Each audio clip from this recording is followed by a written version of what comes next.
moi, c'est Lara. J'ai 26 ans. Je fais de la musique. J'apprends la vie. Je fais du tai chi. Ça fait 2 ans maintenant. Je pense que comme n'importe qui sur cette planète, j'essaie juste de comprendre la raison pourquoi on est ici.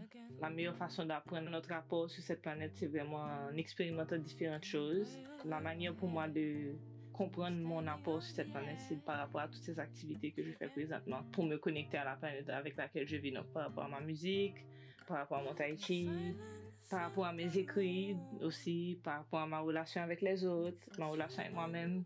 J'ai comme cette théorie que dans la vie, beaucoup de réponses de ce qui va te guérir dans ta vie d'adulte ou te guider dans ta vie d'adulte, ces réponses vont venir de certaines des choses que tu faisais dans ton enfance. Donc des activités qui, dans ton enfance, t'apportaient énormément de joie, très naturellement, parce que c'est des trucs qui t'intéressaient sans que tu te poses énormément de questions sur pourquoi tu les faisais, mais tu avais envie de le faire. Les arts martiaux sont toujours restés quelque chose de très important parce que c'est quelque chose que j'ai appris de mon papa, déjà.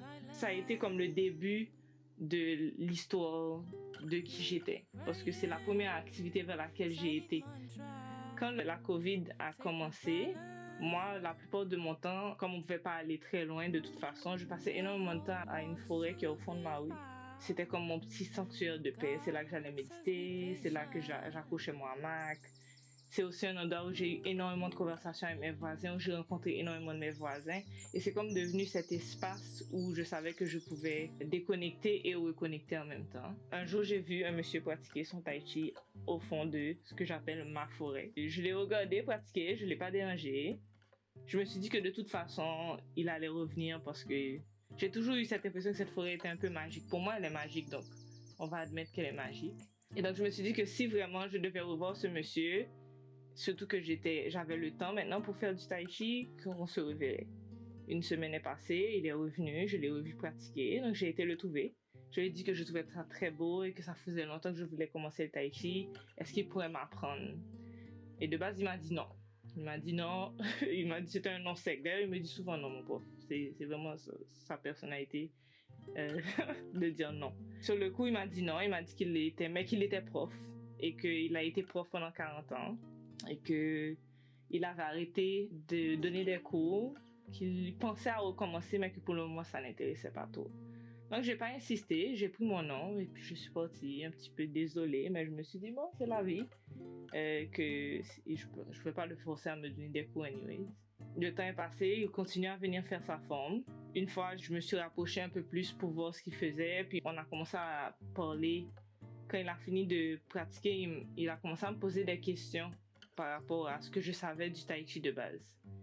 Inconsciemment, je savais sur le tai chi parce que comme je fais de la méditation et que je lis le Tao Te Ching, qui est un peu la base du principe de l'énergie qui est utilisée dans le tai chi, donc le Tao, il a commencé à me poser quelques questions. Est-ce que tu sais combien d'énergie il y a dans le signe du tai chi? Donc le yin yang, qui est le signe de base du tai chi.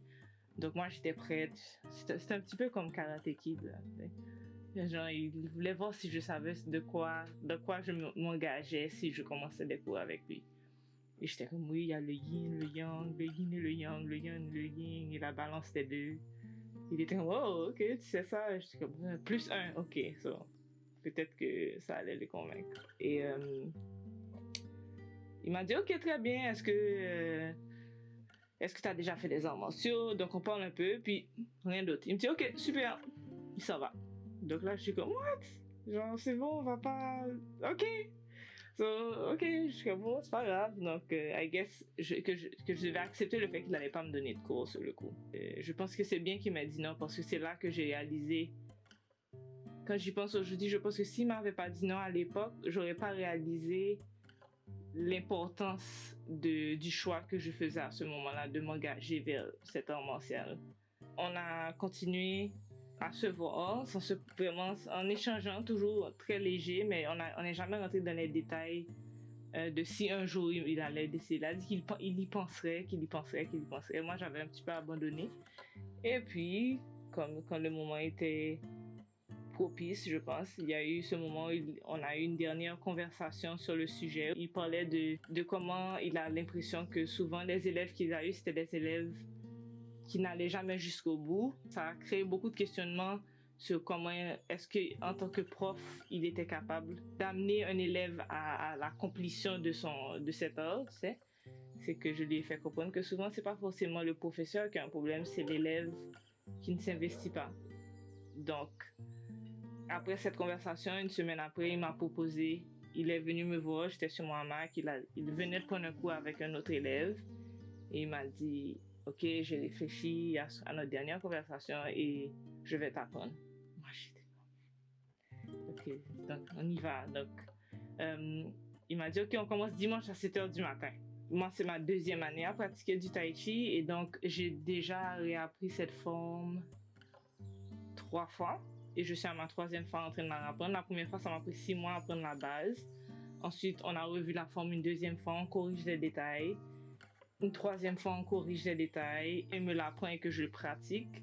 On fait d'autres exercices pour améliorer la forme en tant que telle. Donc, plus ça avance, plus tu apprends de nouveaux détails, mais aussi tu apprends à, à comprendre comment les énergies fonctionnent au niveau de la forme. Donc, c'est là que la vraie magie, en fait. C'est vraiment apprendre tout ce qui vient en compte pour que ton tai chi ne soit pas juste une série de mouvements, mais vraiment comme de la méditation en mouvement.